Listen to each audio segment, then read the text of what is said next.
Assalamualaikum warahmatullahi wabarakatuh. Kami dari kelompok 9 akan memberikan materi tentang perencanaan sumber daya perusahaan. Kami beranggotakan saya Sofia Wardah Zariati, Saya Safindra Akbar Rahmawan, dan saya Farois Nur Majid. Topik yang akan kami bahas yaitu pengertian perusahaan ERP, sejarah dari perencanaan sumber daya perusahaan, dan pertumbuhan ERP.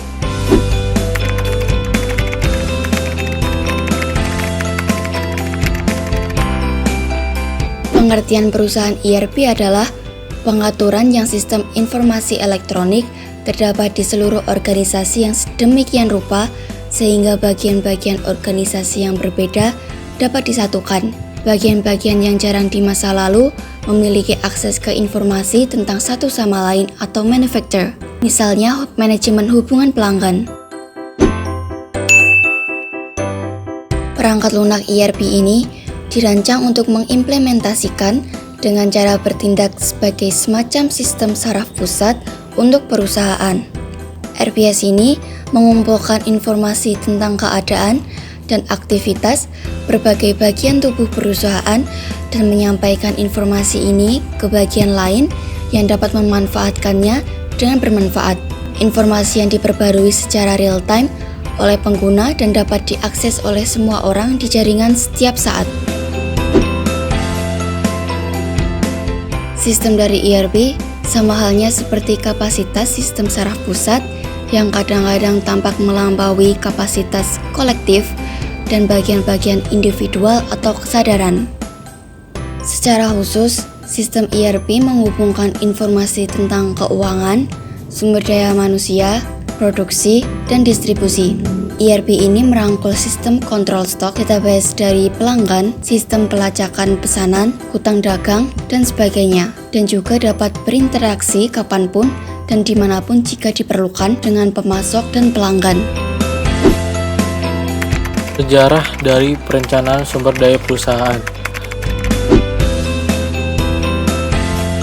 Sejarah dari perencanaan sumber daya perusahaan terbagi menjadi beberapa poin. Yang pertama yaitu sejarah SAP adalah sebuah perusahaan perangkat lunak dari Jerman yang pada tahun 1990-an membangun dominasi luar biasa di pasar ERP sendiri. SAP didirikan oleh 3 insinyur di Mannheim pada tahun 1972. Tujuan SAP adalah membantu perusahaan menghubungkan proses dari bisnis mereka yang berbeda dengan menghubungkan informasi dari berbagai fungsi dan menggunakannya untuk menjalankan keseluruhan bisnis dengan lancar.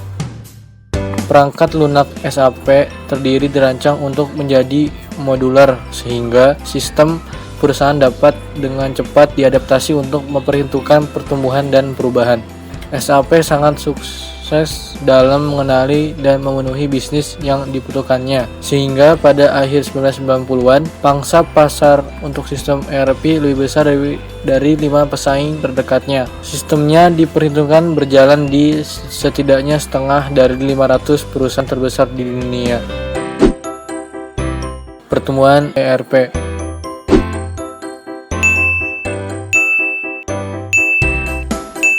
Pertumbuhan yang sangat luar biasa cepat pada masa itu. Tingkat rata-rata tahunan peningkatan penjualan lebih dari 40%. Konsultan manajemen untuk menerapkan sistem getah di dalam perusahaan klien. Banyak konsultan yang mendirikan departemen getah khusus untuk tujuan tersebut. Tanpa dukungan implementasi ini, mungkin ada hambatan yang dapat melumpuhkan dalam pertumbuhan bisnis getah ini.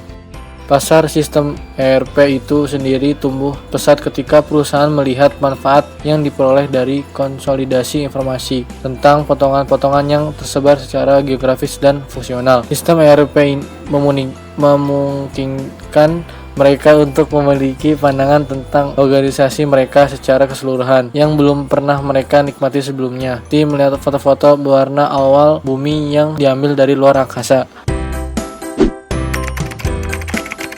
Alasan ERP populer di perusahaan multinasional.